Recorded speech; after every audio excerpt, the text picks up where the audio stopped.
Meron ako dito 1 kilong manok. Bali quarter legs yan, hiniwa ko lang ng pa-serving cut. Isison ko muna ng asin at paminta.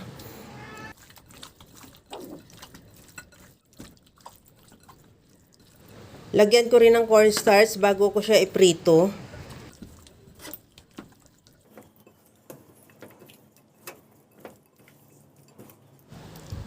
Magpainit na ako ng mantika sa kawali, iprito ko na rin yung manok. Antayin ko lang din niya maluto yung kabilang side at saka ko yan baliktarin. Pagka naluto na rin yung kabilang side, tanggalin ko muna yan sa kawali at ilagay sa bowl at i-set aside.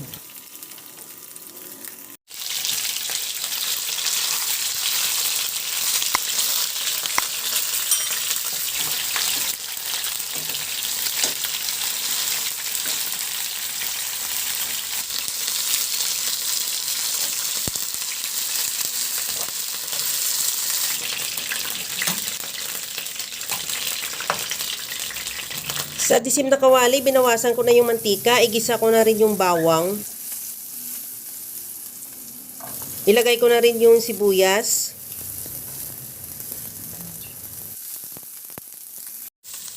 Isunod ko na rin yung kamatis.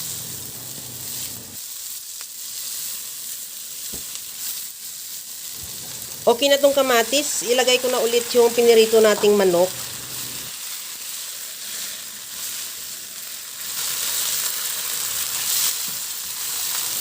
Maglagay na ako ng tubig. Nakadepende naman yung dami ng tubig sa dami ng manok.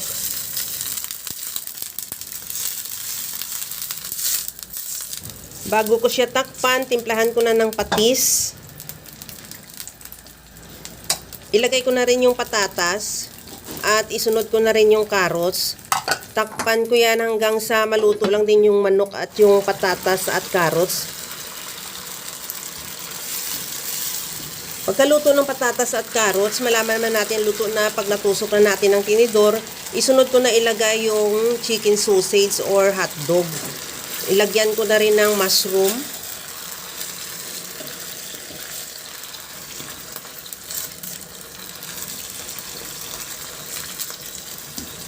Maglagay din ako ng grated cheese.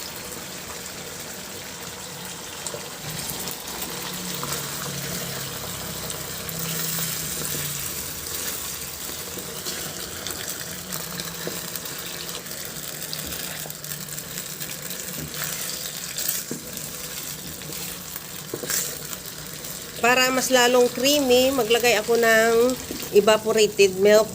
Pwede rin kung may all-purpose cream kang available dyan, mas masarap din yun.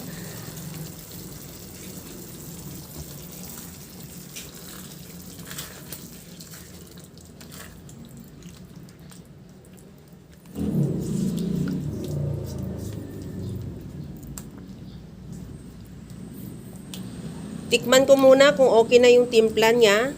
At okay na ito, ready to serve na. Kaya mga kalasa, kung nagustuhan mo yung ating video, please like na lang at pakishare na rin sa inyong mga friends. At kung bago ka pa lang sa aking channel, subscribe na at i-click mo na rin ang bell button para sa mga notification.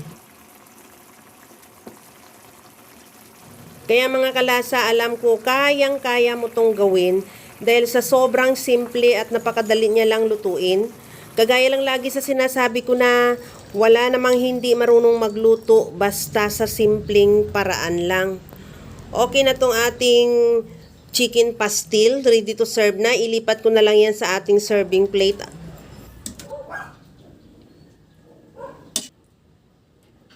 Okay na tong aking napakasimpleng version na chicken pastil. Hanggang sa muli mga kalasa.